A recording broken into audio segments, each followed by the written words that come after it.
వేకువ చుక్క ప్రతి ఉదయమున కృపలతో నింపును గాక. మార్నింగ్ స్టార్, దేవునికి స్తోత్రం చెప్పండి గట్టిగా.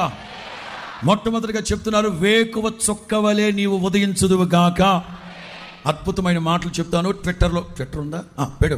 ట్విట్టరో, ఎక్సో, ఇన్స్టానో, బొన్స్టానో, బొక్క బోసి దేంట్లో దాన్ని పెడు. ఈ వేకువ చుక్క దేనికి సాదృశ్యమో తెలుసా? అంధకారము అంతరించబోతుంది, నీ జీవితంలో అరుణోదయం స్వాగతింపబోతుంది. హల్లెలూయా. వేకువ చుక్క మనకు నేర్పించే పాఠం, అంధకారం అంతరించబోతా ఉంది, అరుణోదయం స్వాగతించబోతా ఉంది. ఇది శుభ సంకేతం, ఇది శుభ సంకేతం. ఈ నవంబర్ 1వ తారీఖున శుభ సంకేతాన్ని తెలియపరుస్తున్నాడు నా ప్రభు. చీకటి తొలగే, నీతి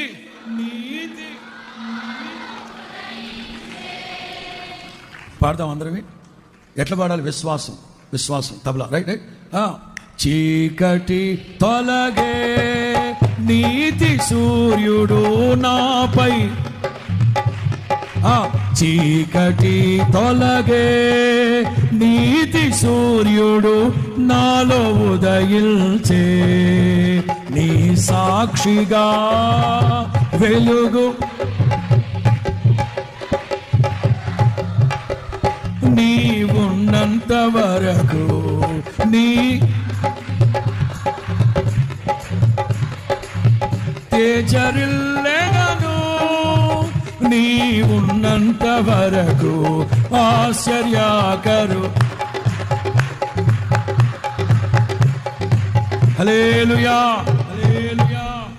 ఇప్పటి వరకు మిమ్మల్ని పట్టి పీడిస్తున్న అంధకారం, అపజయం, అవమానం, నిందలు, అపవిత్రత, చీకటి క్రియలు, whatever it may be, Yesu నామములో ఎవరెవరి జీవితాల్లో అంధకారం అలుముకుందో యేసు నామములో తొలగిపోవును గాక. యెహోవాయే నీకు నిత్యమైన వెలుగుగా ఉండును గాక.